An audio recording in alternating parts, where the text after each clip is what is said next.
The newly appointed culture minister's biggest challenge would be to win back public trust, as his predecessor was allegedly involved in creating a vindictive cultural blacklist. According to our Lee Ji-won, the poet-turned-politician has a good head start, as he was included in that very list, and he played a key role in unlocking that scandal. Sworn in as culture minister, lawmaker from the ruling Democratic Party of Korea, Do Jong-hwan, a former school teacher and an active poet who entered politics back in 2012, but more recently gained notoriety as the person who disclosed the blacklist of artists created under the former Park Geun-hye administration, a factor that had led to the impeachment of the former leader. That list barred nearly 450 organizations and cultural figures deemed critical of the government from getting state support, and eventually landed two top former officials, including the former culture minister Cho Yoon-sun, in jail.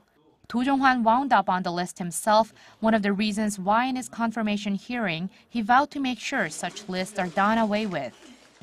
This kind of blacklist should never be made again. It not only cuts artists off from financial support, it's a form of social exclusion, marring our democracy and violating the Constitution.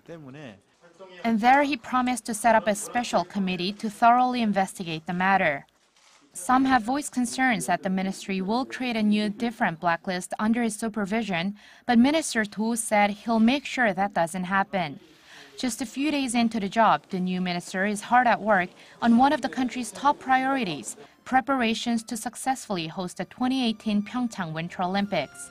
He's also working to keep his promise of working with experts in relevant fields when drawing up policies for museums, excavations, and the preservation of antiquities.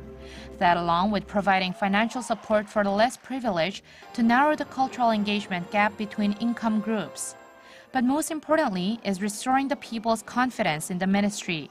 And hopes are high at the ministry itself, now led for the first time in 6 years by someone with a background in the arts, that perhaps, as he puts it, Korea will be beautified by its culture.